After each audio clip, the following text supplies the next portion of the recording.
схема қолдана бастады. Қосымша шарттар қолдана бастады, премияны қосады, немесе транспортировка, басқа да шарттарды өз қолданды. Айлалар шығады дейсіз сол айлар тек қана тауардың бағасы емес, шарттар арқылы айлалар бар.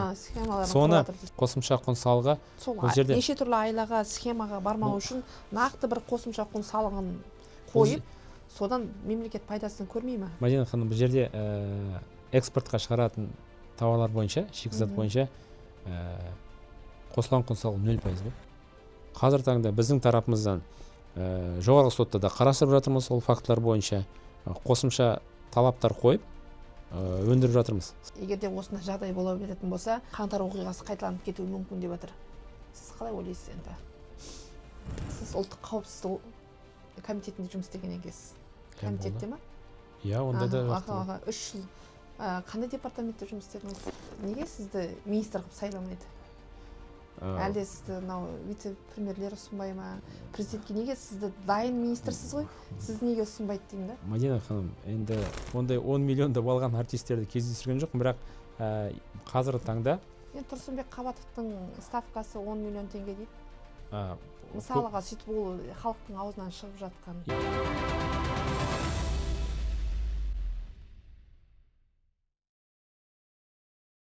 Армысыздар, құрметті көрермен, 4-ші билік арнасына қош келдіңіздер. Бүгін біздің студиямыздан қонағы Қазақстан Республикасының қаржы вице-министрі Біржанов Ержан. Бүгін қозғайтын тақырыбымыз салық реформасы. Ержан Еркұлы, осы жақында мәжіліс залында біз Жұманғаринмен кездесіп, сол жерде өзіміз сұрақ көтерген болатынбыз. Шығыс кіріс туралы бір айтып беріңізші. Қалай қадағаланады ол? Мадина ханым, шақырғаныңызға рахмет. Арасында да соңғы кезде қазір біз салық реформалардың көп өзгерістер жасадық. Өзіңіз білесіз, жаңа салық кодексін қабылдадық. Одан басқа бұл кодексқа дейін жалпыға бірдей декларациялау жобасын іске асырған болатынбыз. Бірақ соңғы кезеңді, мысалы барлық жеке азаматтардың кезеңін, олар 15-ші қыркүйекке дейін бізге есептілік беру керек болды. Біз оны алып тастадық. Себебі біз жеке тұлғалардың мәліметтері, егер мысалы бір мекемеде жұмыс жасаса, оны біз жұмыс берушілер арқылы көре аламыз. Егер де жеке тұлғалардың мысалы шетелде мүлкі болса, немесе үлкен сатып алу, бір затты сатып алса объектіні, онда олар бұл есептіліктен босатылмайды.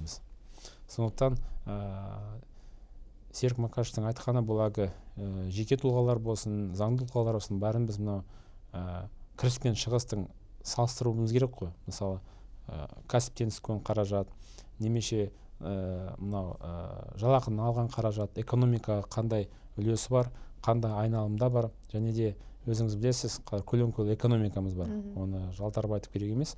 Соның ішінде қандай қаражат айналымы бар, оның азайту біздің үкімет тарапынан үлкен шара. Сондықтан барлығын біз осы цифрландыру арқылы, санау арқылы ғана іске асыра аламыз. Сондықтан да қазіргі өзгерістердің басты мақсаты бұл осы көлеңкелі экономиканы азайту.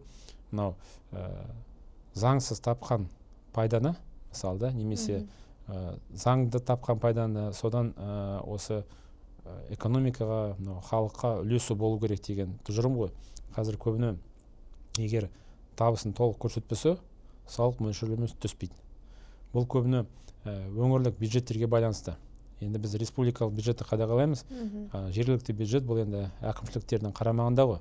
Бірақ біз егер уақытылы оны қадағаламасақ, түсуін, салық төлеу базасын қарамайтын болсақ, онда жергілікті әкімдіктер бізден республикадан қосымша қаражат сұрайтын болады. Сондықтан біз осы бюджеттің шоғырландырып, бәрін бірге қарайтынбыз. Тек қана республикалық бюджет, жерде тек қана жергілікті бюджетті бөлмей, оның базасы толық көрсетілді ме? Одан толық төлемдер алына ма? Одан кейін барды, енді қазір қоғамның сұранысы бар, ол шығыстар дұрыс жұмсалып жатыр ма? Белсенділер бар, блогерлар бәрі роликтар түсіріп жатады, оны білесіздер, кей кезде жол салу бойынша, басқа да сатып алу бойынша. Оларды да біз қазір қадағалап, тек қана мемлекеттік мысалы тарапынан салық кодексін ғана өзгерткен жоқпыз. Оны білесіз, біз осы 2 жылдың ішінде мемлекеттік сатып алу заңнамасын өзгерттік. одан кейін бюджеттік кодексті өзгерттік, салық заңнамасын өзгерттік, және де барлық процестерді қазіргі таңда цифрландырып жатырмыз. Соның арқасында осы біз бюджеттің балансын, мемлекеттің бюджетін санау білуіміз керек. Біздің шығыстарымыз кірістерімізден аспау керек, бұл басты принцип. Қанша сома бұл жерде мысалы табыс көзі жоқ болса деп айтайықшы мысалы. Бірақ ол үй сатып алдық. Осындай Астана қаласынан немесе Алматы қаласынан бір 30 миллионға 20 миллионға дейік. Олар тез көзге түсе ме ондай азаматтар? Қазіргі таңда ол кісі жұмыс істемесе мысалы. Бұл енді көрсеткіш, бізді түсінеміз. Мысалы 10 миллион, 15 миллион қаражатқа сатып алса, оларды бақылауға алмай, тек қана мысалы 20 мың айлық есепті көрсеткіш дейміз ғой. Ол дегеніміз мысалы 80 миллионнан астам қаражатқа бір мүлік сатып алса, бірақ табысы жоқ, жалақы алмайды. Бизнесмен бола тұра өзінің декларацияларында нөлді көрсеткішті көрсетеді. Енді ол азаматқа біз сұрақ қоямыз: сіз сатып алдыңыз, қаражатты қайдан алдыңыз деген сондай сұрақтар туындауы мүмкін. Өздеріңіз білесіздер, қазір мысалы енді 80 миллион емес, мен мысалға айтайын да. 80 миллионнан төмен болса, 20 миллион, 30 миллионға жаңағы. Оған ондай адамдарға бізге сұраныс болмайды. Себебі кредитсіз наличкаға алып жататын азаматтар болады ғой өздері. Ол біздің тарапымыздан, қаржы министрлігі тарапынан ол азаматтарға бізде сұрау болмайды, бақылау ондай біз қадағаламаймыз. Расымыз айтайық, біз анау ірі сол 80 миллионнан асқан сомадағы сатып алуларға арнайы декларацияның көзін көрсету, соны декларация көрсету талапын қойып отырмыз. Енді былай қарасаң, бұл яғни қарапайым халықтың қалтасына түспейміз. Жоқ, қарапайым халықтың бір жерде өзінің кәсібін тауып, бір жерде жұмыс жасап жатқан азаматтарға ауыртпашылық жасамау ғой. Соның арқасында біз осы 4-ші этапты, декларациялау этабын алып тастадық. 8 миллион адам декларация тапсырмау үшін. Ол кімдер? Ол ауылды тұратын азаматтар. Ол мысалы күнделікті таңертең жұмысқа барып кешке қайтатын азаматтар. Ол мына бюджет организациясында жасамайтын жай азаматтар, мысалы мемлекеттік қызметшілер емес, басқа азаматтар болуы мүмкін. Бұдан басқа студенттер болуы мүмкін, немесе зейнетақы алатын азаматтар болар, үлкен жастағы азаматтар. Олардың бәрін біз осы категорияны алып тастадық. Себебі олар мысалы егер зейнетақы алатын болса, біз оны қор арқылы көре аламыз.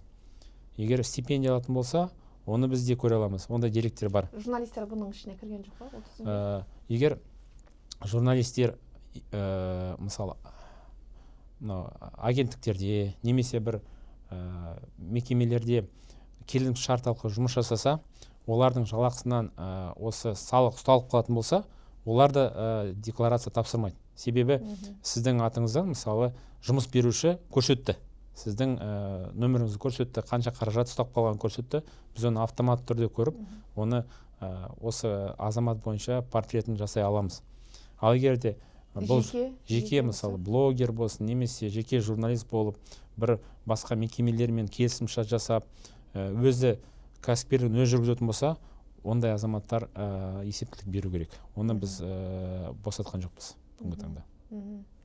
Табысы аз, бұл жерде блогерлар енді өздеріңіз білесіздер, енді ақшаны журналистердің де артық тауып жатқанын, кейбір журналистік агенттіктері бар, табысы аз. Олар ше? Олардың қалай есептеледі ол кісілерде? Бізде енді агенттіктер өздері мысалы салық заңнамасы. Бұл жерде жеке шаруашылық серіктестік емес, бұл жерде жаңағы жеке кәсіпкер, индивидуальный предприниматель дейміз ғой, туы емес. Енді солар ше, индивидуальный предпринимательдер. Индивидуальный предприниматель болғанда жеке кәсіпкер ретінде, егер бұл режим оңтайландырған декларация бойынша жүргізілсе, онда олар жартыжылдықта бір рет есептілік тапсырады ғой. Оны тапсырады, салығын төлейді. Біз ол кісілерге қандай да бір сұрақ бізде туындамайды, себебі біз оның өзі көрсетілген табысын, біз оны сол таза табылған табыс деп қабылдап, салығын төлеуді уақытылы, біз оған ешқандай бір сұрақ туындамайды бізде. Егер де басқа енді рас айтайын, дерек көздері түсіп, мысалы енді өзіңіз білесіздер, блогерлар бар, басқа да асабалар бар, бізге бүгінгі таңда әншілер бар, әншілер бар. Мысалы жылына 10 миллион теңге таптым деп көрсетеді декларациясында. Мынау басқа дерек көздерге жүгінсек, сатып алған заттарына қарасақ, жүздеген, 200-деген, миллиондаған айналымдар жүріп жатады. Көбінікі бір жарты миллиардқа дейін баратын обороттар бар, оны да көріп отырмыз. Сондықтан ол кісілер айтамыз, бұл табысыңды заңды түрде декларация қосып көрсетіп, мынау салығын төле, сонда бұл заңдастырылған. Бұның барлығы 2026 жылдың 1 қаңтарынан бастап есептеле ме? Жоқ, қазіргі таңда да, мысалы, егер ол жеке кәсіпкер ретінде тіркелсе, ол міндетті түрде Конституцияға сай сол табысын көрсетіп төлеуі тиіс. Енді жаңа жылдан бастап біз қосымша қандай өзгерістер енгізіп жатырмыз? Өзіңіз білесіз, жаңа кодекс ауыртпашылық жасамау үшін үкімет тарапынан қосымша шаралар қабылданды. Бұл біз 1 қаңтардан бастап іске асыратын боламыз. Бұл өткен жылдарды тексермеу деген процесстер. Бұл микро және кіші бизнес өкілдеріне жатады. Мысалы, егер журналист микробизнестің өкілі болса, онда бұл журналистқа біз айтамыз, тексеріс болмайды, қосымша салық төлемейсің, өзің уақытылы төлеп өтсең, саған сұрақ туындамайды дейміз. Енді өзіңіз көріп отырсыз ғой, біздің әртістер, олар микробизнеске кіре ме? Көбіне микробизнесқа. Әртістер. Иә. Олар миллиардтап табыс тауып жатса да. Бұл жерде олардың табыстарын қалай сіз ойлайсыз? Олардың бір тойға бар, бір өлеңі 10 миллион теңгеден асса, 20 миллион, 30 миллион, 40 миллион бір тойда, бір сағатта емес ол, бір жарты сағатта. Ондай 10 миллионды алған артистерді кездестірген жоқ, бірақ қазіргі таңда Тұрсынбек Қабатовтың ставкасы 10 миллион теңге дейді. Мысалыға сөйтіп ол халықтың аузынан шығып жатқан сөздер енді. Сол сияқты ол кісілер жай кәсіпкер болар ма, кішігірім?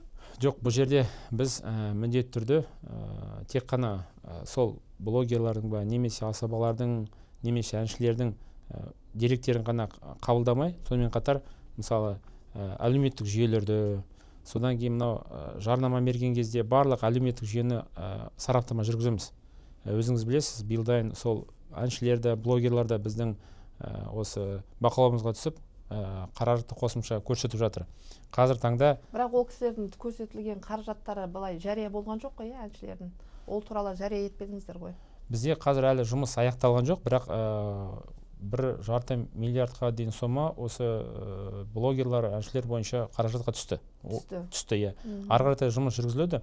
Бір жерде енді екеуі келісіп, мысалы, қолма-қол ақша алмаса, енді біз жерде біз оны қадағай алмаймыз ғой, 24 сағат бойы жанында бола алмаймыз. Енді әншілерді, қымбат әншілерді кім шақырады деп ойлайсыз? Шенеуніктер шақырмай ба өздерінің тойларына? Ол кісілер өздері наличка бермей ме? Оны сіздер қалай қадағалайсыздар? Бұл жерде айтып отырмын ғой, әр артистің жанына бақылаушыны қоя алмаймыз, ол рас. Бізде ондай мақсат та жоқ, барлығын бірдей тексеру. Енді ақша жоқ, жай азаматтар ол кісілерді шақырмайды ғой. Егер мысалы сол алған қаражатына сол артист, мысалы, жеке кәсіпкер емес, жай бір жерде артист болып тіркеліп жүреді, театрда жүреді ме? Ертең мысалы 100 миллионға, 200 миллионға бір квартира алады ма, коттедж алады ғой? Сол кезде біз ол кісіге айтамыз, ақшаны қайдан алдыңыз? Бұл заңсыз табылған. Сіз жеке кәсіпкер болған жоқсыз, салық төлемейсіз. Сол кезде сұрақ туындайды. Сондықтан да біз қазір ескертіп жатырмыз. Одан да сол мына қолма-қол ақша алсаң да, одан да көрсетіп 2%-ын төлеп осы сұрақты жауап тастаған дұрыс деп ойлаймыз. Себебі 1 жыл 2 жыл өткесін біз келіп айтамыз, міне сен қымбат мынау жылжымайтын мүлік алдың, сен көрсеткен жоқсың. Сонда ол дәлелдей алмайды алған табысын. Сондай сұрақтар туындайды. Сондықтан заңнамада көрсетілген нормалар бар. Төлемейтін болса, ол сол 100 миллионға немесе 80 миллионға, 150 миллионға алған жаңағы үйін, коттеджін сіздер тартып аласыздар ма? Жоқ, тартып алған емес, мұнда айыппұлда көзделген, салықта көзделген бұндай шаралар бар. Егер де мысалы, егер бұл мемлекеттік қызметші болса, онда біз мұндай мәліметті құқық органдарына береміз. Мемлекеттік қызметші болса? Иә, егер ондай алшақтық тапсақ. Мемлекеттік қызметші болмаса? Болмаса, онда салықтық шеңберінде біз оған айыппұл және салығын өндіріп аламыз. Бұл жерде былай ғой, анау төлеген адам мынау алған адамның да сосын да екеуінің балансын санау үшін осындай реформалар жасалып жатыр. Ертең мынау банк шоттары арқылы өтсе бәрі бұл жария етеді. Қазіргі заманда цифровизация кезінде жасырын қалдыру болмайды. Енді мысалы сол артисті айта кетейік. Қазіргі таңда ол артист көбіне анасының атына немесе інісінің атына туысқандарының атына рәсімдейді ғой. Енді жаңа заңнама бойынша егер інісіне студент болып жүрген інісіне сол коттеджді рәсімдесе, інісін шақырып айтамыз: қайдан алдың? Грантқа түстің, стипендияң мысалы 5.000 ба 10.000 теңге аласың, сен мынау 200 миллион теңгеге қалай алдың деп. Онда інісіне сұрағанда ол анықтама береді. Либо ол сол менің ағам әртістің ақшасы, немесе өзімдікі, бірақ онда бүкіл шаралар інісіне қолданады. Сондықтан мынау беймәлім басқа азаматтардың атына рәсімдеу процестерін азайту керек. Егер өзінің табы болса, әр азамат өзінің табысын көрсету керек. Әрине. Атты көбіне қазір адамдар көріп отырсыз ғой. Әлеуметтік мынау төлемдерді алғанда қандай да бір схемаларды қолданылады да, сондықтан соның бәрін алдын алып, әр азамат өзінің алған табысынан салық төлеу керек. Үшінші адамға рәсімдемеу керек. Кей кезде әлгі әлеуметтік төлемдерді алу үшін некесін де бұзып жататын азаматтар болады. Немесе ондай болды ғой енді. Ондайларды соны барлық қазір анықталып, барлық шығып жатады ғой ақпарат. Ондайды қысқартып қазір сондай схемаларды тоқтату керек деп ойлаймыз. Мына мүгедек топтағы азаматтарда табыс көзін тауып жатады ғой, жақсы табыс көзін табады. Олар салықтан босатылады, немесе салық аз төленеді. Сол кісілер рәсімдесе сонда бір 80 миллиондық. Бұл жерде салықтың түрі бар. Мысалы, егерде біріншіден транспорттық салық дейміз ғой, жеке көлікке мысалы бірінші топтағы мүгедектер босатылады, егер онда алатын болса. Біз оны бұл транспорт салығынан босатамыз. Егерде бұл кәсіпкерлікпен байланысты болған табыс болса, біз оны босатпаймыз. Мысалы, бұрынғыдай басқа мүгедектігі бар адамдарға рәсімдесе, оларға да сұрақ туындайды. Ондай босату жоқ. Оларды бірақ объект егер алып, расталған объект болса, оларда осы мынау айтады ғой, тұрғылықты жеңілдіктер бар ғой енді. Жеңілдіктер бар, әне бар да, жеңілдіктер бар. Бірақ жеңілдіктер бұлар мынау объектіге байланысты жеңілдіктер. Табысқа байланысты жеңілдіктер емес ол. Егер бұл кәсіпкерлікпен өзім айналысым деп ертең ИП ашатын болса, мысалы жеңілдетілген оңтайландырған декларация арқылы немесе, онда табысым толық босату деген режим жоқ онда. Егер орталық режимді алып, мысалы табыс пен кірісті жүргізетін дейтін режим таңдап алса, 10% салық төлеймін дейтін болса ғана, ол шығыстарды шектерге байланысты біз азайта аламыз. Ондай схемаларды қолданбау керек. Қазіргі халық бір 15-20 миллион үй алатын халықтар, жаңағы аз табысы түсетін азаматтар бүгінгі күнге қорықпау керек қой, олардың қалтасын яғни тексермейсіздер, түспейсіздер қалтасына. Біздің ондай мақсат жоқ. Бізде өзіңіз білесіз, 50% азаматтар ауылды жерде тұрады. Сол қазір таңда 20 миллион, 30 миллион деп отыр ғой, сол азаматтардың табысы ғой, олардың қалтасына кірмейміз, қарамаймыз. Олар өздерінің күнін көріп, мысалы, ауыл шаруашылық өнімдерін өндіріп, біздің мынау қауіпсіздігімізді қамтамасыз етсе, оған да бір шүкір. Сондықтан біздің мақсатымыз мынау бұрынғыдай басқа үшінші адамға үлкен мүліктерді рәсімдейтін азаматтарды тауып алып, олардың қандай табыс көзінен жалтарды, бұл әлде жемқорлықпен тапқан табыс па, немесе мынау бизнес жүргізу арқылы көрсетпеген табыс па, соны жіктеп содан өндіріп алу біздің мақсат. Жақсы. Екінші сұрағым көшейін.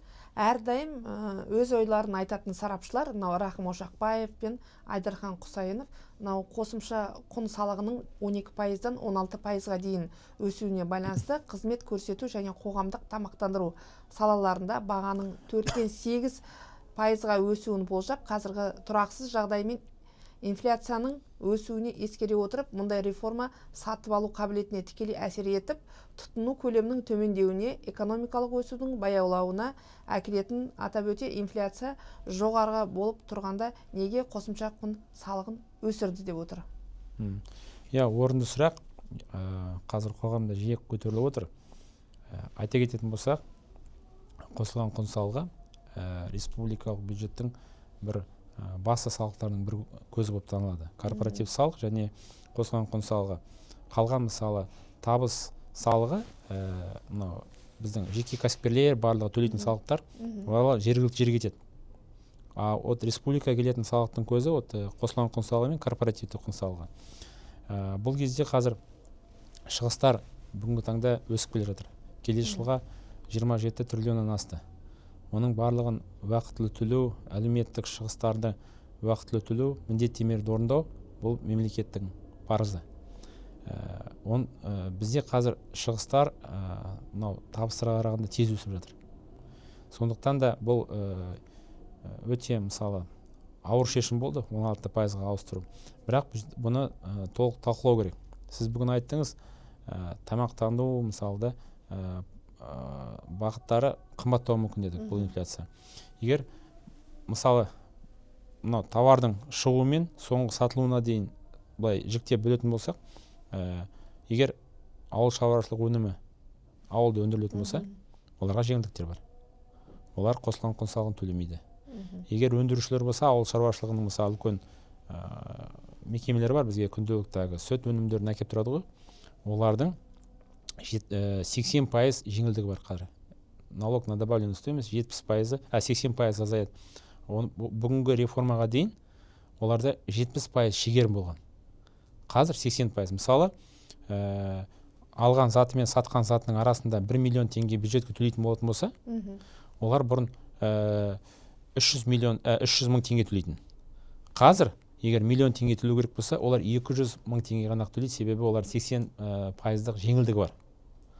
Сондай жеңілдіктер көрсетілді. Енді ары қарай қарайық. Егер бұл өнім мынау базарларға түссе, немесе мынау осы ғимараттың астындағы дүкендерге түссе, сауда орындарына түссе, бұлар қосылған құн салығын төлемейді. Себебі бұлар оңтайландырған декларация арқылы жұмыс жасайды. Өзіңіз білесіз, қазір бұл түрлерін көбейтті.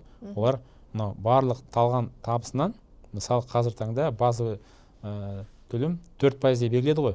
Бірақ маслихат депутаттары оны 2%-ға дейін азайтуға мүмкін, немесе 2% көбейтуге мүмкін. Егер азайтатын болса, қазір көп өңірлерде саясат азайту деп қарастырып жатыр. Депутаттар, мен өзім елдерді араладым, 2-3% болуы мүмкін. Ол бар айналымнан сол салық төлейді. Мысалы, бір ай жұмыс жасайды. 10 миллион теңге табыс тапсын дедік осы сауда орны. Сол 10 миллионнан 2%-ды санайтын болсақ, бұл где-то 200 мың теңге. 200 мың теңге. Нет, 200 мың теңге, 2%-ы 200 мың теңге ғана құрайды. 200 мың теңге салық төлейді, все, ол жерде қосылған құн салығы жоқ. Бұл режимде жасауға жылына 2,5 миллиард сомаға дейін жұмыс жасауға болады. Ол өте үлкен айналым. Сондықтан бұлар қосылған құн салығын төлемейді. Расында да қосылған құн салығы 16%-ға өсуі импортталған товарларға қатты әсерін тигізеді. Расында да бізде көбіне барлығы іште өндірілмейді ғой. Мысалы, көбіне станоктар, машиналар болсын, барлығы шетелден кіргізген кезде олар қазір 12% төлейтін болды. Енді кірген кезде олар сол сәтте 12% емес, 16% төлейді. Сол кезде, егер мысалы, сол жер сауда орнында тоңазға шалатын болса, бұрын ол 12% төлеген, қазір ол 16%. Ол жерде қымбаттауы мүмкін. Немесе мысалы, біздің күнделікті қолданып жүрген смартфондарымыз бар. Яғни импорттық тауарлар қымбаттайды дейсіз ғой? Импорттық тауарлар қымбаттайды. Ол енді рас, оны айта кету керек. Ол қымбаттайды. Бірақ егер ауыл шаруашылық өнімдері болса, оған жеңілдіктер көрсетілген әрбір салалар бойынша. Сондықтан, инфляцияға болады, әсері бар, бірақ тура барлық салаға әсер етеді деп айтамын. Импортты көп салаға, мысалы, техникамен айналысатын мысалы өзі орындарда, мысалы үлкен сауда орындар, оларға ауыррақ болады. Ал ауыл шаруашылығымен айналысып, егер сатып отқан көкөністер барлығы елде өндірілетін болса, олардың осы қосылған құн салығы әсер етпегендіктен оларға әсері төмен болу керек. Яғни шетелден кіретін көліктер, мысалға жаңағы басқа шетелден келетін заттардың бәрі, яғни қымбаттайды ғой? Бұл жерде басқа шетелден кіретін заттар қымбаттайды. барлық заттар барлық заттар болғанда мысалы айта кетейік, соңғы 3-4 жыл бойы өзіңіз білесіз, күнделікті мына біздің тұрмыстыққа керекті мынау вот электромобиль деп айтайық мысалы. сабын порошоктарымыз да бәрі келіп жатыр ғой. Мысалы электромобиль деп айтайық. Электромобильдеріміз қазір нөлдік ставкамен енгізіліп жатыр. Бізде 15 мың көлікке жеңілдік бар. 0. Еш нәрсе төлемейді. Келесі жылға тағы қарастыру мүмкін, бірақ әлі бұл сұрақ қаралған жоқ.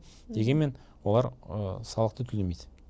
Содан кейін мысалы химия заттарын өзіңіз айттыңыз. Химия заттары кейбір түрлері бізде өндіріледі.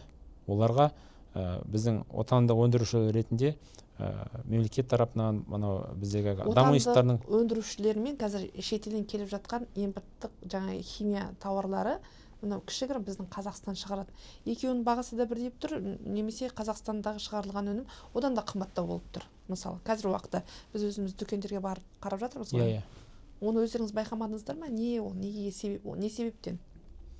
Бұл жерде бізде енді әр шығу процесінің өзінің құны бар.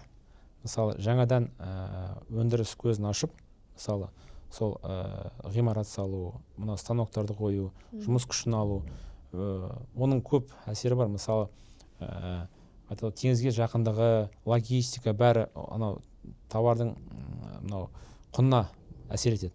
Егер де ол товар мысалы Қытайда немесе мынау Малайзияда жасалатын болса, оларда мысалы саны да көп, төленетін жалақысының төмендігіне байланысты барлығына себестоимость дейді товардың құнына. Сондықтан оларда арзан болуы мүмкін кейбір позициялар. Но қазір таңда бізде енді шикізат жер астында қойнауымыз көп қой. Соны біз шикізат етінде шетелге жібермей, соны химия өңдейтін өзімізге пайдалансақ, мысалы, олардан полуфабрикат жасап, оларды өзіміз іске қосақ, онда біздің жасайтын өнімдердің құны да төмен болады. Мысалы, Атырауда қазір үлкен кластер ашылып жатыр. Полипропилен, полиэтилен бәрі өзімізде өндірілетін болады. Ол деген тұрмыстағы мысалы қолданып жүрген заттарды барлығын сол заттардан өндіріп алуға болады. Бұрын ондай шикізатты біз қолданбайтын болғанбыз.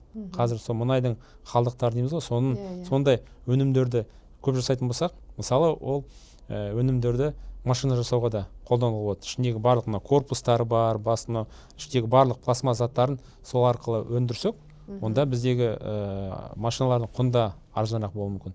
Сол бәрі біздің өзіміздің қолымызды дұрыс қолдана білсек, осы қосалқы заттарды, онда бәрі жақсы болады. Мына қосымша құн салығы өссе, ел ішінде өндірушілер бәсекеге қабілеттігін жоғалтады. Соның салдарынан қазақстандық тауарлар импорттық тауарларға қарағанда қымбаттауы мүмкін. Сол себептен отандық өндіріс азайса, үкімет экономикалық өсуді қалай ынталандырады? Бұл жерде егер бізге қосылған құн салығы өссе, бұл жерде бұл тұжырымда ондай дұрыс емес деп ойлаймын. Себебі мысалы бізде өндіретін товар өндіреді, мысалы айтайық, мынау киім, костюм шығарады дейміз. Немесе шетелден әкелеміз. Мысалы жақын көрші елдерден әкелеміз. Бізде шығарған кезде, олардың товарлары қосылған құн салығы 16% болады. Ал шетелден әкелетін товарлардың да импорттаған кезде оларға 16% салық салынады ғой. Олар да қымбаттайды. Сондықтан шетелдік товарды әкелу оларға қосымша барьер ретінде болуы да мүмкін. Себебі олардың кіргізуі қымбат болуы мүмкін. Енді біздің мақсат қалай? Іштегі шығарылатын өнімді құнын азайту басқа тәсілдермен. Тек қана салық емес қой. Бұл жерде көмек, мысалы кредит болсын, немесе тура офтейк контракттар болсын да, немесе тағы да басқа, мысалы мемлекеттік сатып алу кезінде оларға жеңілдік жасау. Сол арқылы тек қана салықтық жеңілдіктермен ғана емес, басқа да тәсілдер арқылы оларды шығаруына көмек көрсету. Сондай басты мақсат. Оның обороты көп болса, сол 16%-ға келмей ме? Егерде біздің жаңағы өндіруші осы заводтарымыз сондай заттарды шығарып жатса, обороттары миллиардтарға барса, жаңағы оларға 16% төленбей ме? олардың салықтары қандай болады? Олардың да қосылған құн салығы 16%-ке ұлғаяды, расын айтайын. Бірақ бұл жерде ол мысалы бұл толық жерде қандай өзгеріс деймін да, егер импорттан келеді, ол қымбаттайды, 16% болады. Егер де жаңағы біздің өндірушілеріміз жаңа порогтан асып кетіп жатады ғой енді. Бәрібір 16% төлейді. Онда қандай жеңілдік деймін да? Мысалға, жарайды, сіз айтып отырсыз, мынау жаңа ауыл шаруашылық, азық-түлік, енді жаңа күнделікті керек жарақ тауарларымыз адамзатқа күнделікті, олар босатылады деп отырсыз, ондайдан жеңілдіктер беріледі деп отырсыз. Қалғандар? Бұл жерде көп сарапшылар айтады ғой, Мадина ханым, 16%-ға қосылған құн салығы өсті, 16% тағы бәрі қымбаттайды. Бірақ қосылған құн салығы бізде тура салық емес. Бұл жерде біздің өндіруші бір товарды сатып алады. Мысалы, сізден мата сатып алады, біреуден жіп сатып алады. Сатып алған кезде, сіз сатқан кезде, оның ішінде НДС бар ғой. Ол НДС-ті, мысалы, сіз маған 10 миллион теңгеге сатсаңыз матаны, оның ішінде 1 миллион 200 ба 1 миллион 300 НДС отыр. Оны мен өзімнің балансым ретінде қосып алам. Мен тағы екіншіден жіп алам, біреуден оборудование алам. Бәрін қоса келгенде, бәрін қосып бір 20 миллионға сататын болсам, мен бұл 20 миллионнан 16% салық төлемеймін. Бұл 20 миллион, ол кезде НДС 16% десең, енді 3 миллион 600 салық пайда болады ғой. Бірақ мен сізден алғанда 1 миллион 200 сіздің НДСіңізді азайтам. Мынау матадан алған кезде, неден жіпті алған кезде оның НДСін азайтам. Сосын әлгі станоктарды алған кезде біреуден сатып алам ғой, шетелден әкелген. Ол НДСті де қосып, соңынан 3 миллион 200-ден азайта келе, может быть 500 ба 600 ба сондай салық төлеймін. Бұл қосылған құн салығының өзгерушілігі барлық НДСті маған мен төлеген азаматтар бойынша сол НДСтерді шегере алам. 16%-ға автомат түрде көбейлмейді бұл жерде. Сондықтан бұл сондай бір жақсы әсері бар, бірақ енді барлығы бірдей қосылған құн салығын төлеуші емес қой. Сіздердің жаңа өзгертілген заңның ішінде ол қарастырылған ба? Қарастырылған, бірақ қазір таңда бізде 130 мың қана салық төлеуші қосылған құн салығын төлейді. Қалғандары оңтайландырған декларация, жеңіл режимдер жоқ, олар қосылған құн салығын төлемейді. Мысалы, мен егер басқа кәсіпкерден алатын болсам, онда маған ауыртпашылық тиуі мүмкін. Қазір қосымша құн салығын төлеу үшін бастапқы төлеушілердің обороты қанша болу керек? Болып жатыр қазіргі уақытта.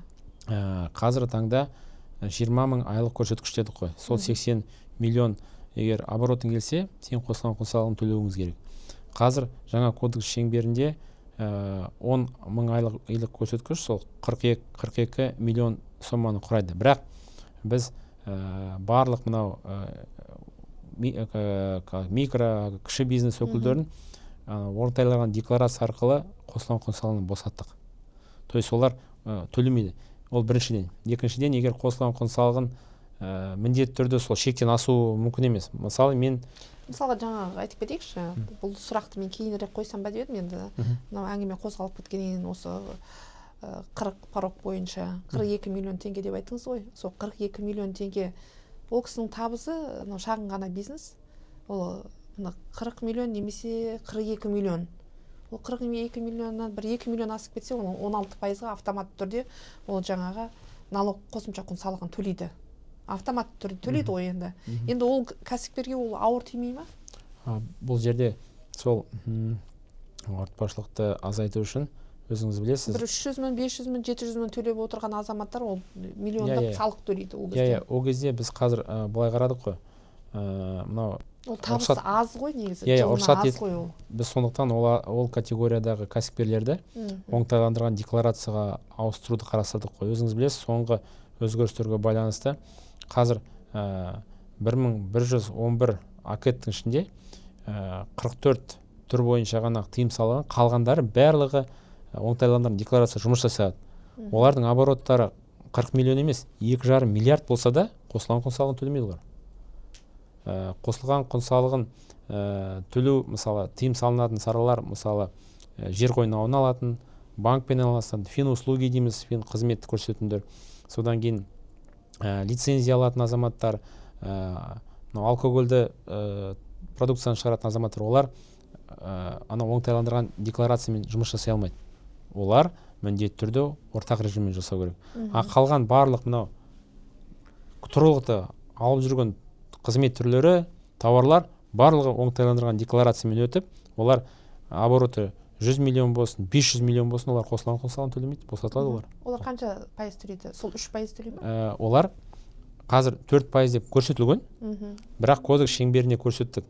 Егер де тұрғылықты жердің депутаттары шешім қабылдап, онда олардың шешім қабылдаса, олардың салық мөлшері 2%-ға дейін төмендетіледі. Қазір халыққа кішкене түсінікті болсын, мысалы айтайық, мына үйдің астындағы дүкенді айтайық. Иә, осы мысалы сол дүкеннің обороты, енді ол кісілерде күнделікті айналымы 600 мың, 700 мың, миллион жарымға дейін барады ғой. Соның бір айда енді табысы бір айтайық, бір сол 100 миллионнан асып кетті, 150 миллион, 200 давайте миллион. нақтылап айтайық. Бүгін 200 миллионнан асып кеттік дейікші мысалыға. Яғни ол қосымша құн салығын төлемейді ғой ол кісі. Мысалы, күні 1 миллион алсын, өзің айтқанда, обороты. Бір айда 30 миллион болсын. Бір жылда 365 миллион болсын да, олар қосылған құн салығын төлемейді. Егер де бұл жерде бұдан 5 есе артық болса да, қосылған құн салығын төлемейді. Себебі олардың қосылған салығын төлеу үшін олар 2,5 миллиард сомадан асу керек. 2,5 миллиард жылына. Жылына 2,5 миллиард, енді 365-ке бөлсеңіз, где-то 6-7 миллион теңге болу керек. Ондай, мысалы, кішкентай дүкендер жоқ шығар, күні 7 миллион теңгеге өнімін сатады. Сондықтан олар жеңілдетілген режимда 4% төлейді. 4% кодексте көрсетілген. Айтып отырмын. Егер депутаттар айтса, жоқ, біздің өңірге 4% көп. Мысалы, біздің ауыл жер, біз кім сатып алып отыр? Обороттан ол ауыр десе, 2%-ға дейін азайтады. 2% төлейді олар. Көбіне өзіңіз білесіз, бұндай режимні біз пилот ретінде соңғы 2 жыл бойы қолданғанбыз. Көп өңірлер 2%-ға дейін төмендетті маслихат депутаттары. Қазіргі кезде маслихат депутаттары бұл өңірдің белсенділері, бизнес өкілдері, олар көбіне төмендетуге тырысады. Бізде бір 2 регион болды, Алматы 3%, қателеспесем тағы Қостанай екен 1%-ға төмендеткен жоқ, себебі олардың, мысалы, Қостанай облысында бюджеті қиын болды. Сондықтан олар 3% бекен қалдырды. 2%-ға дейін түсірген жоқ. Сондықтан ол барлығы депутаттардың қолдарында жеңілдік жерді төмендетуі. Яғни бюджетіне байланысты дейсіз бе сол? Әрине, мысалы, ол жерде көбіне хайп ұстап, кейбіреулер айтады, ол әділдеп осы Қостанай өңірінде бір қалада төмендеткен жоқ, әкімі жаман, маслихаттар дұрыс емес деп шулады. Енді түпкілікті себебін қарайтын болсақ, ол өңірде үлкен кәсіпорын болған. Ол кәсіпорын көрші мемлекетке тауарын түсіріп отырған. Енді мына санкцияға байланысты завод тоқтап қалды жерде. Қанша мың адам жұмыссыз қалуы мүмкін. Енді басқа өңірге тауарын сата бастады, бірақ ондай оборот алған жоқ. Салық бюджетке түсетін жергілікті азайып қалды. Бірақ енді жол жасау керек, ауыл шаруашылығына көмектесу керек, денсаулыққа барлығына ақша төлеу керек қой. Енді қосымша айтса, біз салықтан да босатамыз десе, жергілікті бюджетте онда салық жеткіліксіз болады. Сондықтан экономикалық тұрғыдан қарастырып, барлығын қарастырып, олар сол 2%-ға дейін төмендеткен жоқ, себебі расында да үлкен мекеме тоқтап қалды жұмысын. Жақсы, енді осы салыққа қайтадан келсек, мысалыға мынау қазір өзіңіз білесіз, бізге инвесторлар кіріп жатыр, Қазақстанға. Біраз заводтарды салып жатыр. Бітіп қалды. Мысалыға қазір айтайын, өзіміз білетін Жамбыл облысы Шу ауданына жүгері заводын салып жатыр. Бітіп қалады, бір 500 орын адамға жұмыс береді деп жатыр. Енді ол кісілер қандай салық төлейді? Неден жеңілдетілген? Ол кісілерді жеңілдету бар ма? Инвесторлар мысалы? Расында да қазір таңда олар алдын ала обороттарын мысалы жоспарлап көрсетме, бізде осындай табыс болуы мүмкін. Әрине, мысалы қазір таңда инвесторлар тарту, жаңа жұмыс орындарын құру басты приоритеттердің бірі болып саналады үкіметтің.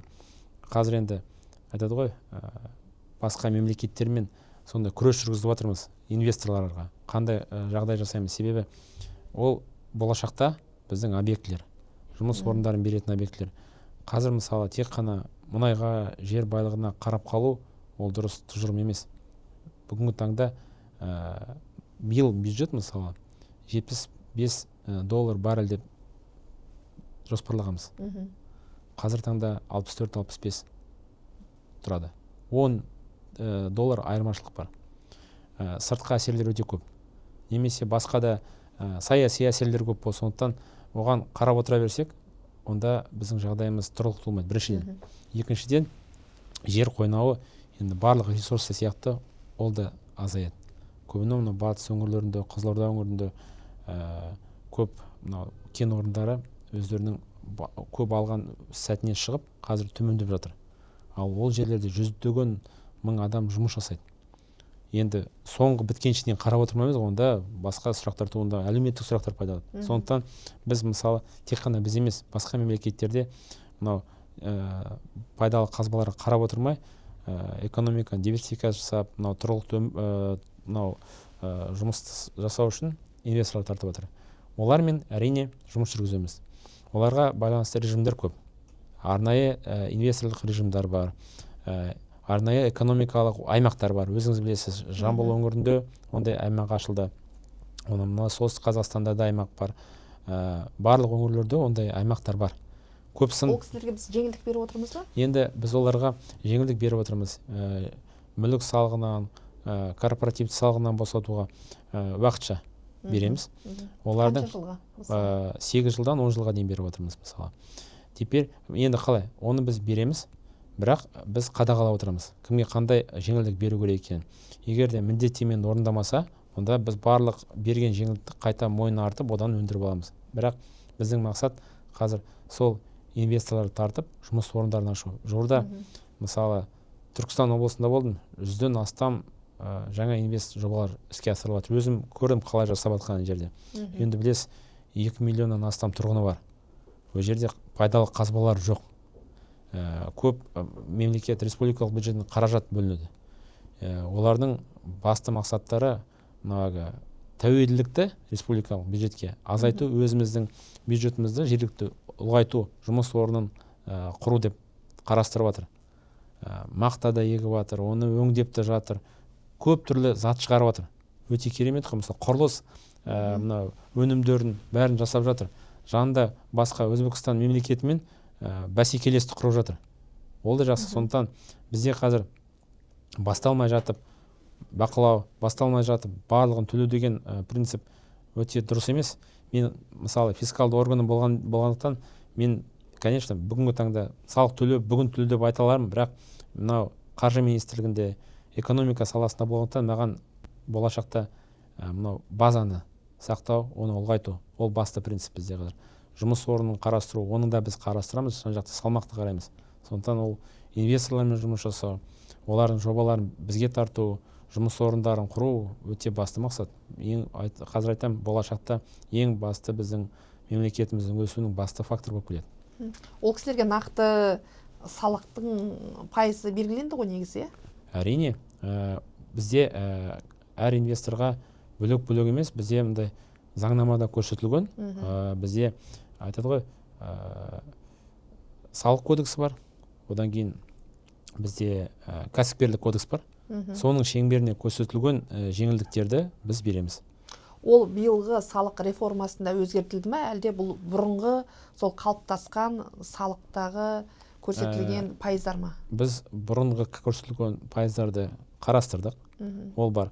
Бірақ жаңа кодекс шеңберінде тек қана инвесторларға емес, сонымен қатар қазір жасалған бизнесмендерге, іштегі бизнесмендерге де жеңілдік болу үшін біраз нормаларды тоже қарастырдық.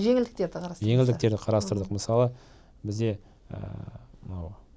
жөндеу жұмыстары, бұл капиталды жұмыс пе әлде ағымдағы жұмыс пе екенін қиын болатын анықтау. Біз айтамыз, бұл капиталды емес, бұл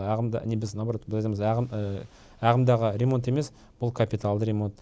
Сол бойынша біз көбіне салық бір жылда алып тастамай, салық дұрыс санамадым деп қосымша салық өндіріп алатын боламыз. Қазір салық төлеуші қалай шешеді, бухучетта қалай көрсетеді, солай болады. Сондай өзгерістер, көп өзгерістер. Содан кейін мысалы ғылыми саланы тарту, өндіріс саласына, онда 300%-ға дейін жеңілдік қарастырдық. ол инвесторлар емес. Мысалы сіз бір өзіңіздің кәсібіңізді жақсарту үшін ғылыми саладан жұмысты тарттыңыз. Мысалы ғалымдарды тарттыңыз. 1 миллион теңге жұмсасаңыз, сіз шығысқа 3 миллиондай ала аласыз. Корпоратив салықты төмендету себебі қосымша супер вычет дейді, ұлғайтылған шығыс дейді, сондай нормалар енгіздік. Бұл мынау ғылыми тұрғыдан дұрыс деп санаймыз, себебі бәрі санамды болу керек, барлығын жаңа еңбек өнімділігін арттыру керек қой. Оны қалай арттырасың? Оны қосымша ғылыми саладан зерттеу жасап, оны іске асыру керек. Күнделікті бүгін міне мен табыс тауып жатырмын деген ол шешім емес. Себебі жарты жылдан бір жылдан ол шешімдер ескіріп қалады да, сен бәсекелестікке сай келмейсің, сенің өнімің құны қымбат болуы мүмкін. Неліктен негізгі салықтар шағын және орта бизнес үшін өседі, ал ірі экспорттық және шикізат компанияларына неге әсер етпейді? Ірі экспорттаушылардың шығындарын неге талдап көрсетпейсіздер? Қайдан оны көруге болады? Сол туралы айтасыз ба? Алдында сіз айтып кетіп едіңіз осы ірі экспорттаушы ірі кәсіпорындарға байланысты. Біз бүгінгі таңда мысалы салық саласы бойынша 225 компания бар. Олар көбіне ұлттық қорға төлейді. Бүгінгі таңда 9 айдың қорытындысы бойынша олардан түскен салық мөлшері 225 компания бойынша 5 триллион соманы құрайды. Тек қана 200 компанияның саны ғой. 225 компания ол ірі. Ол салық тек қана емес, соның ішінде осы мұнай саласында орналасқан. Одан кейін мысалы тау-кен мекемелерін өндіретін, олар сататын мекемелер бойынша да біз оны мониторинг ұстап тұрамыз, олардан түсетін салықты санаймыз. Ал енді олар қанша пайыз салық төлеп отыр? Бүгінгі таңда мұнай саласында жасайтын мекемелер, олардың салықтық ауыртпашылығы 25-тен 30%-ға дейін жетеді. Мысалы 10 миллиардқа сататын болса, қысқаша айтса, 3 миллиардты бюджетке төлейді. Сондай ауыртпашылық. Егер кіші кәсіпорындарды қарасақ, олардың ауыртпалығы 2-3%. Мысалы оңтайландырған декларациялар. Ол салықтан басқа тағы да қосымша бір үкіметке пайдасын береді ме, мысалы мұнайдан? Бұдан басқа олар әлеуметтік салаға да өзінің үлесін қосады. Өзіңіз білесіз, батыс өңірлерінде олар балабақша, әлеуметтік саладағы мысалы ауруханаларды да салады, ондай да көмек көрсетеді. Және мектеп, жол салға да өзінің үлесін қосады. Мұнай саласынан 25-30% дедіңіз, иә? Салық ауыртпашылығы 25-тен 30%-ға дейін. Ол негізі аз емес па негізі?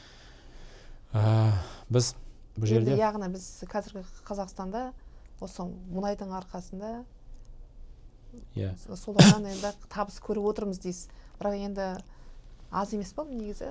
25-30 деген. Бұл да ішкі факторлар ғой. Бүгін біз айтып отырмыз, былтыр 24 жылдың аяғында бюджетті дайындаған кезде барлық рейтингтік агенттіктер, барлық халықаралық ұйымдар мұнайдың бағасы 75 деп баяндаған болатын. Сол біз бюджетке 75 деп салдық.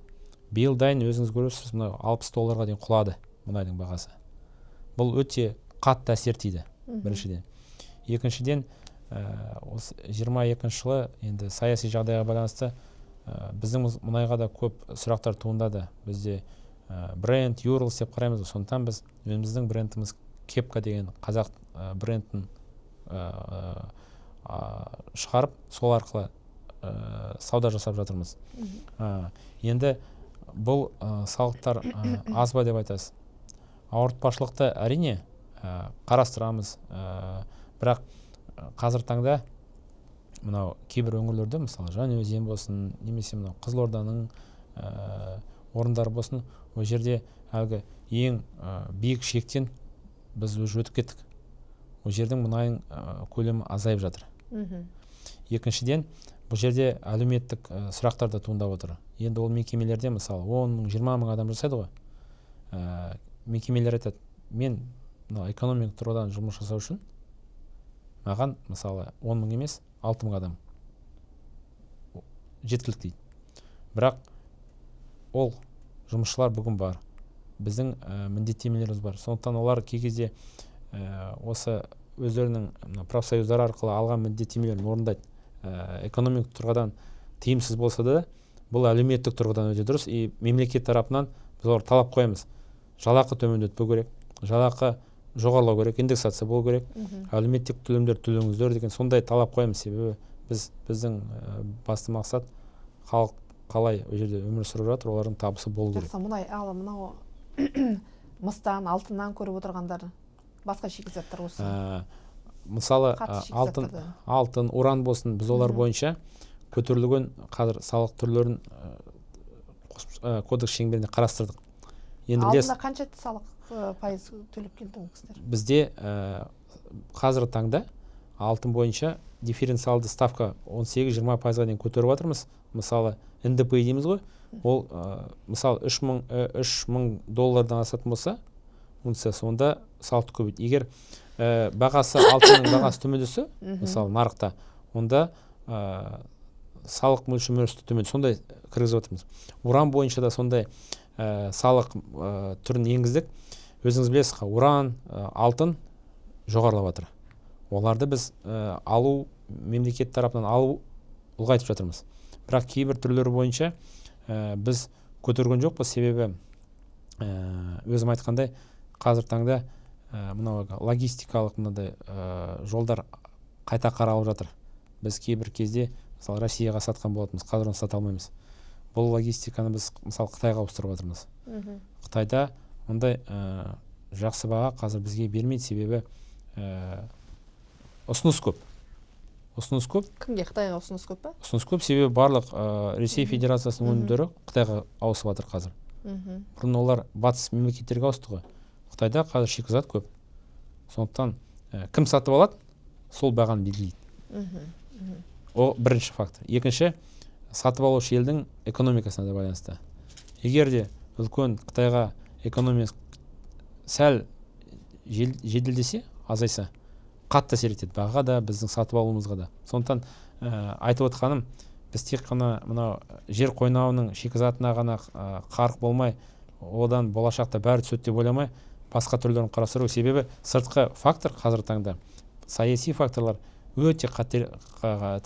Мысалы айта кетейікші, осы жер қойнауына байланысты алтын, жаңа айтып отырмыз, уран, басқа шикізаттарымыз бар, күміс бар, басқа да көп, басқа шетелден шықпайтын, басқа елде жоқ, бізде бір саны аз, бірақ шикізаттарымыз бар, өте қымбат шикізаттарымыз бар. Енді басқа елде жоқ, ондай шикізаттар да бар. Бірақ қазір мен оны атын ұмытып отырмын, кейін қарап сізге айтамын мысалға. Енді сондай шикізаттардың неге сол салықтары аз әлі күнге? Неге ол қарастырылмайды? Неге ол көтерілмейді? Енді ол кісілер өзіңіз білесіз ғой, енді қайтадан айтпайық десегенде, енді қайтадан осыған кеп тірелеміз. Мысалы, миллиардтап олигархтар болып отыр ғой. Егер де ол кісілер аз табыс табатын болса, онда шикізатты өндірмей ақ қойсын. Басқасына көшсін онда. Неге ол кісілерге біз жеңілдік беріп қоямыз? Бұл жерде бұрын шикізатты тек қана өндіріп алып, шетелге жіберіп отырдық қой. Иә. Біздің тарапымыздан осы қаржы министрі тарапынан, егер шикізат шетелге таза күйінде шығатын болса, енді онда экспорттық баж салығын қосу сондай ұстанымды енгіздік та, көп тауарлар бойынша енгізе бастады оны. Егер мысалы таза шикізат шығаратын болсаң, ал егер өндірсең, онда экспорттық баж салығын төмендетіп немесе төлемеу керек деген сондай ұстаным енгіздік. Бұл біз тарапымыздан іште өндіру процесін жандандыру деп ойлаймыз. Бұдан басқа мынау сәйкесінше министрлік, өнеркәсіп министрлігі, олар қазір осы өндірушілерді мынандай қосымша жауапкершілікпен байлап жатыр. Іштегі нарыққа шикізатты беру керек өндіру үшін. Мысалы, бізде де комбинаттар бар ғой. 30-40% ғана олар барлық осы қуаттылығын қолдана алады. Оларға шикізат керек, арзан шикізат керек. Сондықтан анау ірі экспорттаушыларға министрлік атынан олар квота қойып отыр. Осыншама ішкі нарыққа жіберуің тиіс, шикізатты өндіру керек, ол мекемелер жұмыс жасау керек дейді. Ол сонда бұнда қандай қосымша плюстарымыз бар? Анау жер қойнауын алатын мекемелер өзінің жұмысын тоқтатпайды. Оның артында ондаған, жүздеген мың адам бар. Мына жерде екінші жанында жүрген серіктестік дейміз ғой, спутник дейміз мекемелер, олар өндіріп, ол жерде де жұмыс орындары пайда болады.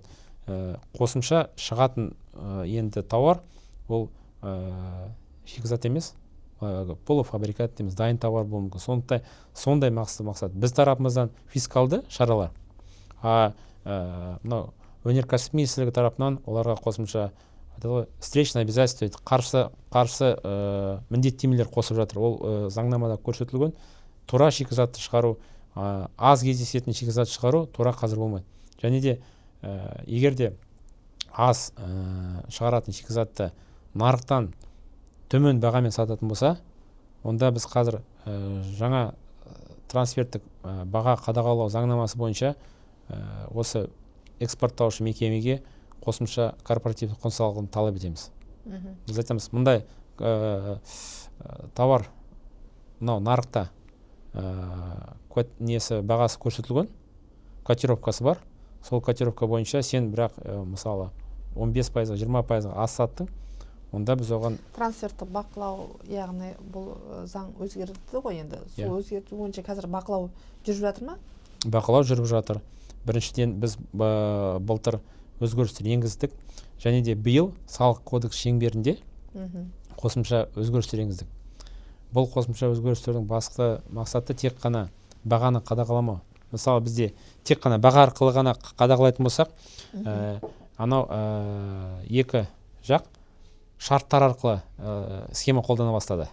Мысалы қосымша шарттар қолдана бастады, мұшама премияны қосады, немесе транспортировка, басқа да шарттарды өз қолданды. Басқа айлалар шығады. Сол айлар тек қана баға, тауардың бағасы емес, шарттар арқылы схемалар бар.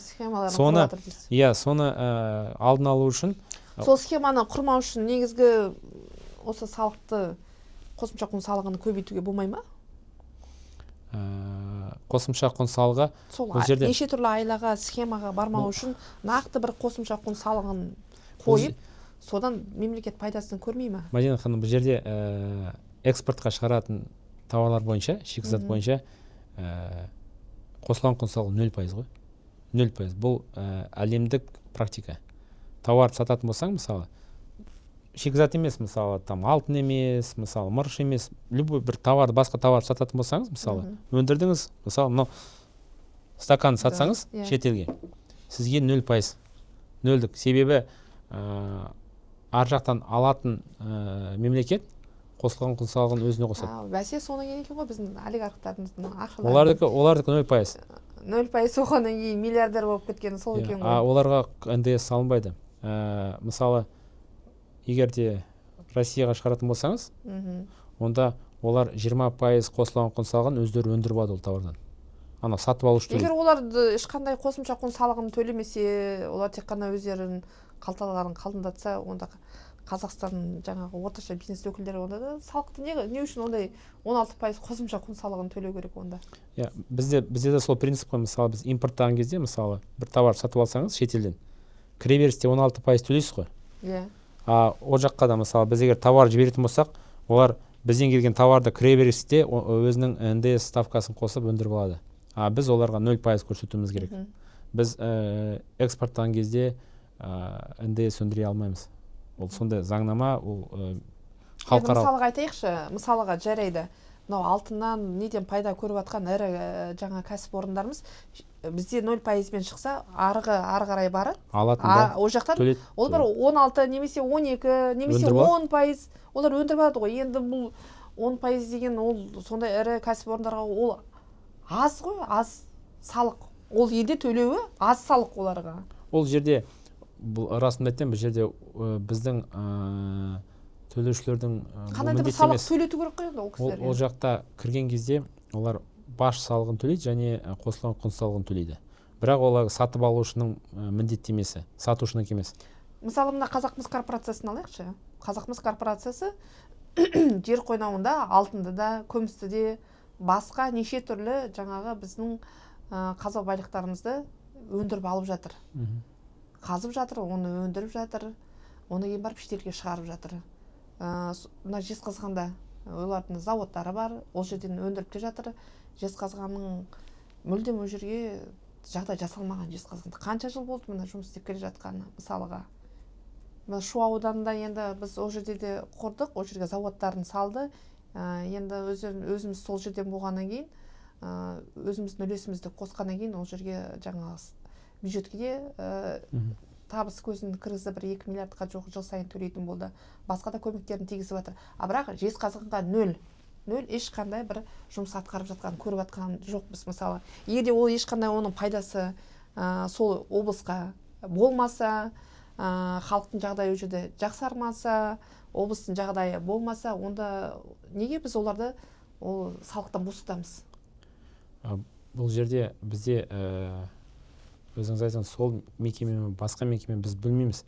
Егер мен сізге нақты сол Қазақмыс корпорациясы мысалы экспорттаған айтамын, экспорттаға шығарған кезде Қазақмыс болсын, немесе мысалы ИП Сериков болсын, кез келген товар шығарғанда олар ИП Сериковта, Қазақмыста 0% көрсетіледі. Экспорттан бізде айтады ғой, табыс кіру керек. Сіз айтып жатсыз ғой, жаңа жұмыс орнын берсе, оған айлық төлесе, ол жағдай жасаса, біз оларға 0% сол үшін жеңілдетіп беріліп отыр деп отырсыз. Қазір айтамын. Егер де оның бәрін жасамаса, біз жасамағанын көріп отырмыз, жасамаса, онда неге біз оларға жеңілдік беруіміз керекпіз? Бұл жерде бізде айтады ғой, товар айналым, экспорттауды жандандыру, экспортқа шықса товар, біз одан табыс аламыз, экспорттық табыс дейміз ғой, выручка, валюта түседі бізге. Ол бар. Біріншіден, екіншіден, мысалы... Қанша табыс аласыз, мысалы, айта кетіңізші? Осы бір нәрсені сіздер білесіздер ғой енді. Сіздердің ол практикада бар. ГМК бір зерттелген бір нәрсесін. Бір фирманы айтсаңыз. Бір фирманы айта кететін болсақ, бір фирманыкі, енді орта фирманыкі осындай кен саласында 70-тен где-то 200 миллиард сомаға дейін төлейтін мекемелер бар. Орташа. Енді өзіңіз айтқан мекеме бойынша онда мыңдаған адам жұмыс бар қазір таңда. Оларға совет кезінде қалыптасқан комбинат қой. Қазір оның жұмысын тоқтатып тастасаң, қалай тоқтап қалады? Енді жалғыз мекеме ғой, бұлар жұмыс жасап тұрсаң. Табыс көзі, барлық әлеуметтік төлемдер, мен қателеспесем, сол мекеме облысқа әлеуметтік нысандарды көтеруге үлесін қосып жатыр. Ондай да бар. Мысалы айтыңызшы, ол фирманың атын атамай қойсаңыз да, мысалы ол кісінің обороты қанша? Соны біздің сол облысқа қанша қаражат құйып отыр? Ондай деректер менде өзімде бар, көтеріп айтылған, бірақ әр мекеме жайлы емес, мысалы. Әр емес, біреуін мысалға келтірсеңіз, мысалға. Соның кейін ары қарай біз өзімізді есептей аламыз ғой? Мысалға айтайық. Мысалы, егер дерек болса, онда... Нефтянка емес, мысалы, нефтянканың Теңізшевройлды айтатын етін болсақ, 2 триллионға артық қаражат қазір бюджетке құйды. Бір мекеме ғана. Жылына ма? Мынау осы 9 айдың қорытындысы. 9 айда. 2 триллион?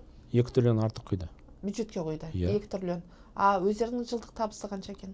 Олардікі, сізге айттым ғой, олардікі ауыртпашылығы 30%-ға жоқ. 6-7 триллион, соның 2,5 триллионы құйды. Мынау КНН дедім ғой, ауыртпашылық.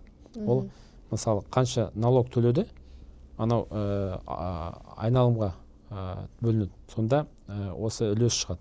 Мысалы, 10 триллион тапса, 3 триллион бюджетке құйады. 30%. Яғни ол өздерінің, ол компания оборотын аз көрсетуі мүмкін бе? Аз көрсетуі бұл жерде мүмкін емес. Себебі? Неге? Біріншіден, халықаралық келісімшарттар. Екіншіден, өлшеуіш приборлар, және де экспертиза, барлық документ болу керек, және бірнеше қадағалаудан өтеді. Бұл, мысалы, көрші үйге шелекпен су тасу емес қой. Ол барлығы, мысалы, трубамен өтсе, трубада барлығы қанша өту керек, стандарттар бар, нормативтер бар, артық кем төлемейді. Потом одан кейін транспортировка жасайды. Мысалы, кемелермен жасаса, оның бір баржада осыншама объемы бар. Ол баржалар, мысалы, не мемлекеттік емес, немесе анау өндіріп алатын мұнай орындарының баржалары емес, ол басқа халықаралық мекемелердікі. Ол объемы белгілі. Ол объемға сақтандыру полистар жасалады. Жақсы. И айтам, коносамент деген документ бар, документ передачи прав ауыстыру. Олар бәрі рәсімделеді. И мысалы 10 тонна шығарам деп 20 тонна шығару бұл жерде орынсыз болады. Мұнай ұрлау деген жоқ. Мұнай ұрлау бар, бірақ мұнай ұрлаудың басқа түрі бұл жерде кодтарын ауыстыру, номенклатурасын ауыстыру, мысалы мазут деп, или печное топливо дейді, ол арқылы басқа жоғары октанды мұнай өнімдерін шығару. Шикізаттарда сондай екен. То есть басқа код арқылы. Басқа код арқылы, яғни басқа металды жазып, басқа арзан соларды жазып, сөйтіп шығарып жатқандар да бар екен. Да, ондай фактілер бар. Біздің қадағалаушы органдар яғни жұмыс істемей отыр. Ол жалғыз сіздердің кінәларыңыз емес қой бұл жағдайда. Бұл жерде барлық бірдей экспорттайтын тауарларды тексеріп лаборатория өткізу мүмкін емес, расын айту керек. Бізде анау айтты кей кезде анау жүйе жұмыс жасап көрсеткен кезде проба алып тексереміз, ондайлар бар. Мысалы мұнай өндіру мекемелері бойынша қандай да бір қателіктер алдында болса, немесе бұзушылық болса, ол мекемелерді біз анау бөлек тізімге қосып қоямыз ғой. Одан кейін жаңа ашылған мекемелер бойынша оларды да біз өнімдерін пробаларын алып, оларды пробалар, мысалы мұнай өнімдері болса, оны сараптамаға жібереміз. Орталық лабораториямыз бар. Одан кейін қосымша оны біз қайнатамыз. Ал металл бойынша кішкене қиынырақ. Металл бойынша мысалы рудалар келсе, оның ішінде қанша концентрат бар, оның нормативі қанша, стандарттар қанша, ондай да сараптама жүргізіледі. Және де мысалы бір состав келе жатқанда әр вагоннан проба алып, оны кеп тұру керек. Ондай кішкене ауырлау процесс, бірақ бірнеше қылмыстық істер қозғалды. Қазір таңда біздің тарапымыздан жоғарғы сотта да қарастырып жатырмыз, ол фактылар бойынша қосымша талаптар қойып өндіріп жатырмыз. Салық мөлшерімен бажда өндіріп жатырмыз. Бұл тек қана мұнай өнімдеріне байланысты ғана емес, онымен қатар мынау кен орындары бойынша мекемелермен де жұмыс жасап, үлкен алпауыттар оның ішінде бар бізде қазір. Бірақ егер де біз барлық қазір контейнерлер тоқтатып тастап бәрін пробалатын болсақ, онда анау станциялар бәрінде бәрі тоқтап тұрар еді. Сондықтан біз қазір селективті бақылау деген термин бар. Сол селектив арқылы пробаларды алып тексеріп отырамыз. Жақсы. Мына осыған байланысты қоғамда бюджеттің тесігін байлардың орнына қара халық пен орта бизнесті толтырып жатқанын айтып отыр. Қазір айтып кеттік қой енді. Неге ірі ойыншылар үшін үстеме пайда салығы немесе прогрессивтік корпоративтік табыс салығы енгізілмеді деп. Осы сұрақ қой жаңа айтылып отырғаны. Неге енді қоғам айтып отыр да, неге байлар төлемейді, неге біз төлейміз, неге орта бизнес төлейді? Бұл жерде айта кететін болсақ, дифференциалды ставка бойынша, корпоратив салық бойынша жаңа кодекс шеңберінде қарастырылды. Бұл банк сектор бойынша, мысалы әуесқой ойындары бойынша 25%-ға дейін көтеру қарастырылды. Жеке тұлғалар бойынша, егер табысың жоғары болатын болса, мысалы қаржы ұйымдарында, оларға да 10% емес, 15% жеке табысынан да салық мөлшерін өндіріп алу тоже көзделген. Бұл жерде мен статистиканы айта кеттім. 80% мысалы кәсіпкерлер, бүгінгі 2 миллионға кәсіпкер бар ғой, соның 80% 1 миллионға дейін салық төлемейді. Тек қана 20% жеке тұлғалар емес, сонымен қатар заңды тұлға бәрін қосқанда 20% қана қазір бизнес өкілдері 1 миллионнан артық жылына салық төлейді. Қалғандары төменгі сатыда жүр. Сол шу көтеріп жүрген сол 80% ғой. 1 миллионның маңайында төлейтін, максимум 1 миллионға дейін ғана төлейтін, салық төлейтіндер. Біз олармен расында тек бюджетті толтырамыз, оларды қандай да бір бақылауға саламыз деген мақсат емес. Бізде оларда мынау салықтық тәртібі болу керек деп ойлаймыз. Өзіңіз білесіз, тауарды күнде алып жүрсіз, Каспий арқылы аласыз, халық банкісі аласыз. Бірақ ол азаматтар мысалы сол табысын көрсетпейді. Салық төлемейді. Оны не істейміз? Мысалы, бізде конституция бойынша бәрі бірдей төлеу керек. Енді біз оны көз жұмып қойып жарайды. Үлкен ірі салық төлеушілер төлесін, қалғандарын бәрін босатып деген онда тәртіп болмайды. Жоқ, ондай тәртіп керек емес қой. Ірі салық жаңағы Енді ірі салық төлеушіні айта кетейік. Мысалы, ірі салық төлеуші сыртқы әсерлер бар дедік қой. Мысалы, енді Құдай сақтасын, егер мұнайдың бағасы 20-30 доллар болса, онда не істейміз? Мынау зейнетақыны, студенттерге, әлеуметтік төлемдер кім төлейді онда? Соны түсінуіміз керек. Біз барлық тек қана үлкен ірі салық төлеушілермен байланып қалмай, оларды ескеруіміз керек, әрине. Олардан көп салық өндіріп алуымыз керек. Бірақ біз мынау орта санаттағы жақсы мекемелерді тұрғызуымыз керек. Аяғынан ұқтыру керек. Олар анау сол ірі салық төлеушілерден өнімдерді алып, шикізатты алып, товар шығару керек.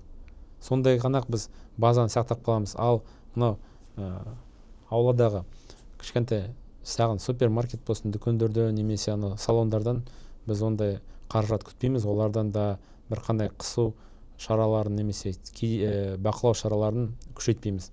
Өзіңіз білесіз, үкімет тарапынан қосымша шаралар бойынша тексерістерді азайту, бұрынғы периодтарды қарамау, сондай нормалар қабылданып жатыр.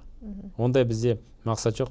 Себебі олардан айтады ғой, әр жұмыстың тиімділігі болу керек. Мысалы, мен 10 салық органдарының жұмысшысын жіберіп, 10 объектінен салық өндіріп алатын болса, олардың жалақысына да жетпейді расында. Қосымша төлесе бір 500 мың төлейді или 1 миллион төлейді. Онымен бір ай бойы жүреді, айғайласып, сотқа барып жүреді. Оның тиімділігі нөл ғой, минусқа кіріп кетпесең. Сондықтан оларды біз түсіндіру жұмыстары, хабарлама беру арқылы, санасын ояту, дұрыстап төлеу керек. Бұл және де мынау қоғам арқылы осыны талпынысты жасау, және де қазір мысалы айтады ғой, чекті талап ет, қосымша кэшбэк ал деген сондай талпыныстарды ынталандыру арқылы жұмыс жасау керек деп ойлаймыз. Бізде оның барлығына бірге бақылау мүмкін емес, әрі керек емес ол. Бірақ сіз осының алдында да біздің журналистер де көтерді, жаңағы орта кәсіпкерлер егер де осындай жағдай бола беретін болса, қаңтар оқиғасы қайталанып кетуі мүмкін деп отыр. Сіз қалай ойлайсыз енді? Бұл жерде байланысты. Бұл жерде салық заңнамасы қатты ауыртпашылық жасап, қандай да бір сондай шараларға кету мүмкін деген ой жоқ. Бұл жерде енді талқылаулар бәрі өтті қой. Бұл қорқыту ма мемлекетті? Жоқ, бұл жерде енді көбіне бұл жерде орта бизнес емес, кіші, шағын бизнес, мынау ОКТ бойынша сұрақтар туындады. Орта оңтайландырған декларация бойынша көп шу шықты ғой. Сол кезде талқыланып, 2 жыл бойы шулап, қазір енді оң шешім қабылдағасын, бұндай контингенттің саны, мынадай көтеретін саны аз деп ойлаймын, өз тарапынан. Мысалы, ірі салық төлеушілер оны сұрақты көтермейді, себебі оның артында активтері бар, жұмысшылары бар, әлеуметтік жауапкершілігі бар, ондайға бармайды. Орта бизнес өкілдері, олар енді мысалы мекемеде күнде товар шығарып жүрген азаматтар, олар бүлік шығарудың орнына күнделікті товарын сату керек, қайда нарықты қарау керек, бұл жерде тиімділігін арттыру керек деген сондай сұрақтармен айналысады ғой. Ал егер енді бұл менің ойым ғой, кей кезде қазір әлеуметтік желінің қолжетімділігі болғасын, сарапшылардың да саны көбейіп кетті расында тек. Мысалы, қабылданған шешімдерді дұрыс емес, бұлай болу керек. Енді қандай жарайды, ұсыныс жаса деп қарасақ, кейде дөрекі ұсыныстар, немесе салықты алып тастайық деген ұсыныстар болады да. Енді салық деген бұл енді біздің мемлекеттің бір негізі ғой. Табысы ғой. Енді айтады, основа дейді, негізі. Конституцияда көрсетілген. Алып тастау мүмкін емес. Енді ол шынын айту керек. Бірақ бара-бара өзіңізді көріп отырсыз, халық та үйрене бастайды. Егер төлесем, пароктың неге 40%-ға дейін? Бұл 40% деген өте 40 емес, 40 мың айлық 40 миллион. Да, бұның расында 40 миллион да. Бұның ондай әсері болмайды. Себебі аз ғой бұл негізі. Не, аз болды, бірақ бұл парокты жасайды. Неге бұны парокты кішкене көтермедіңіздер? Бұл жерде парокты жасайтын адамдар, ауыртпа жасайтын адамдар, бизнес өкілдері өте аз болды. Себебі олар шум көтергені, себебі олар акеттары оңтайландырған декларация болған жоқ қой. Мгм. Қазір барлығына оңтайландырған декларацияда жұмыс жасайын десін, олар барлығы сол жаққа кетті. Ортақ режимға кіріп, осы НДС бойынша порог ондай әсер тигізбейді. Бұл жерде ондай ауыртпашылық болады деп ойламаймын. Расын айтсам, ондай әсері де жоқ. Мысалы 20 мың ба, 10 мың ба. Неге осындай дағдарыс кезінде, қазір осындай қиыншылық кезінде осы салық реформасын жасауды ойластырдыңыздар? Бұл кімнің ұсынысы болды негізі бастапқы? Енді бұл жерде Кім ұсынды мұны? Президентке осы бюджеттің жамауын жамау үшін бұны вице-премьерлер ұсынды ма, әлде сарапшылар ұсынды ма? Бұл жерде енді салық заңнамасы эволюция түрде өзгеріп жатыр ғой. Ең бірінші заңнама 95 жыл болды. Кодекс бізде 2001 жылы қабылданды. Сол кезде мысалы арнайы режимдер қабылданды.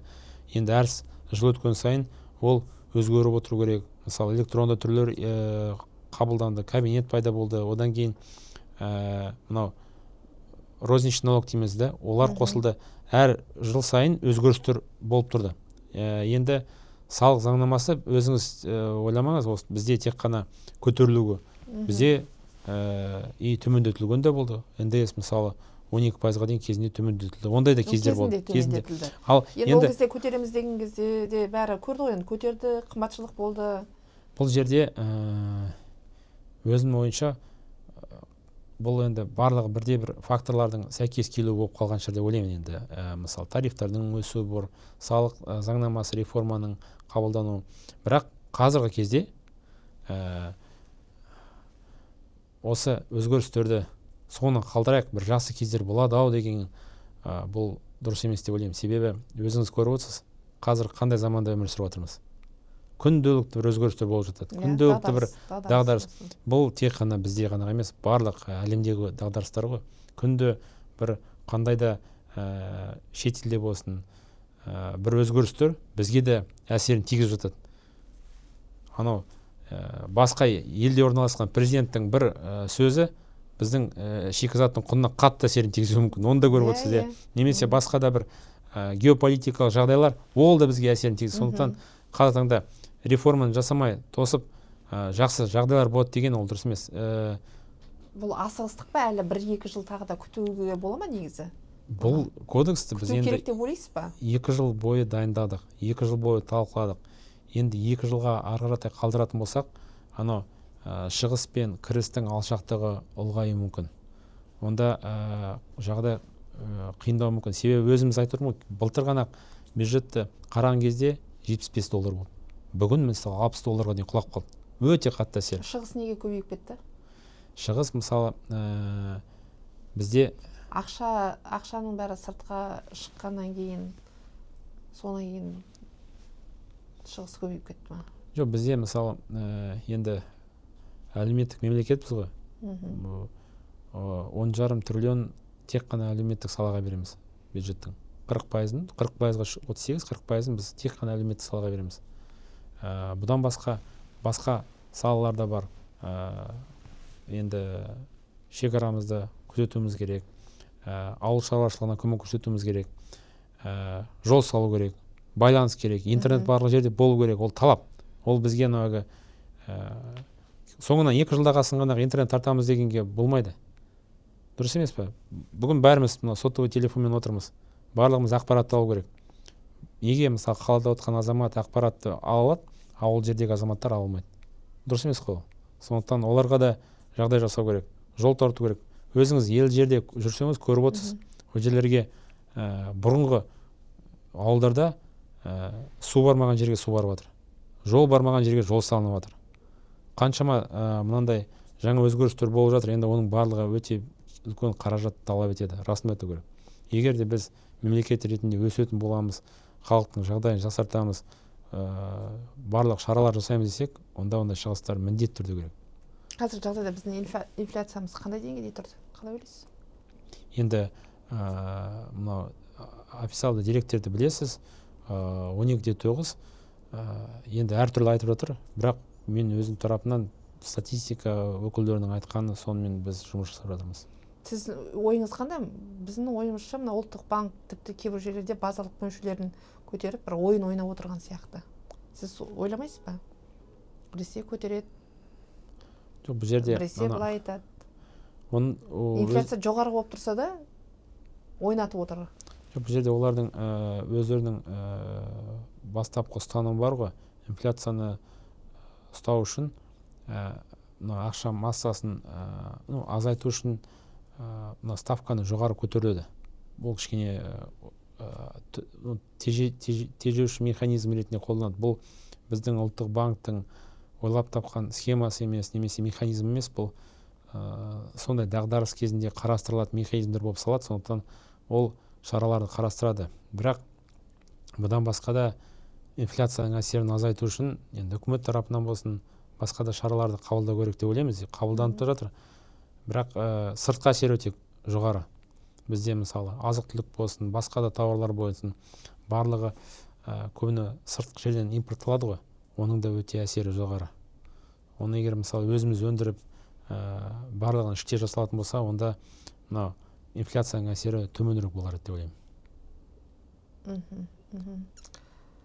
Мынау енді сіздің жақсы сұхбатымыз осынша аяқтап қалды. Енді бір жеке өзіңізге байланысты бір сұрақ туындап отыр еді.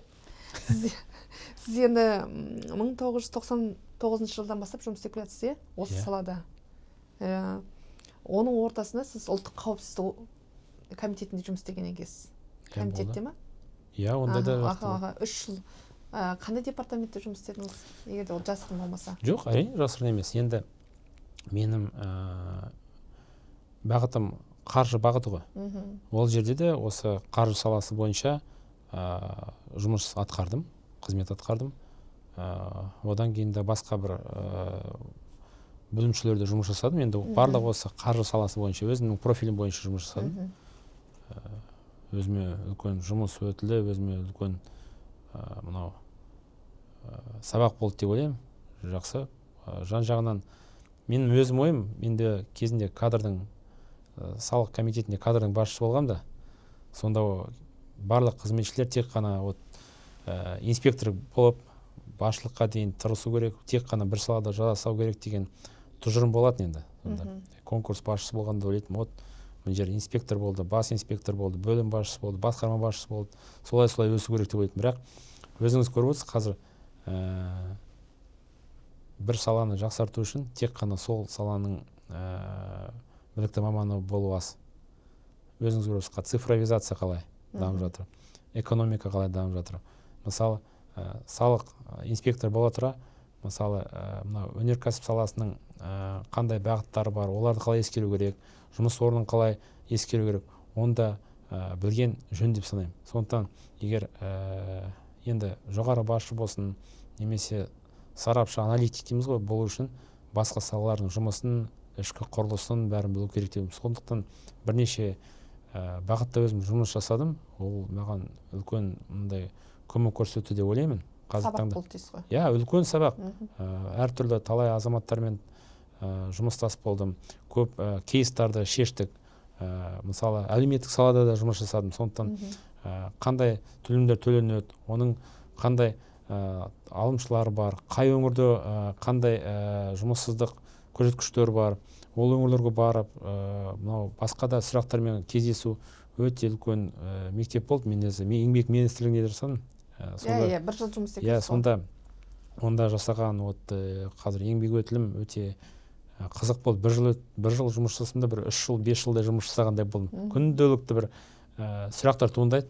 Сұрақтар мынау салық органдарында ұқсас сұрақтар ғой, мысалы тексеріс бар, камералды, ол кезде бір-біріне ұқсамайтын сұрақтар туындайды. Күнделікті бір сұрақтар. Сондықтан оны шеше бара, кішкене сол саланың маманы, мынау бір сол саланы білетін азамат ретінде өсесің өз тарапынан. Және де қосымша мағлұмат аласың, үйренесің, басқа мемлекеттік органдармен коммуникация жасайсың. Бір қазанда қайнап жатуға болмайды. Проблеманы шешу үшін басқа органдардың қызметшілерін, өзінің әріптестерін тарту керек, үкіметпен де хабарласу керек, президент әкімшілігімен де, бизнес өкілдерімен де хабарла болу керек. Сондықтан коммуникация бәрі жетілдіріледі. Сондықтан бір сала жақсы, бірақ көп саланы білген өте орынды деп ойлаймын. Иә, тағы екінші сұрағымыз, сіз енді осы салада біраз жылдар жұмыс істедіңіз. Қанша министрді ауыстырдыңыз, сіз вице-министр болып келесіз? Жоқ, мен қаржы министрлігіне келгенде бір министр болды, қазір екінші министр. Екінші министр болды. Енді басқа осы салық жағынан келе жатсыз ғой. Үлкен мектептен өттіңіз.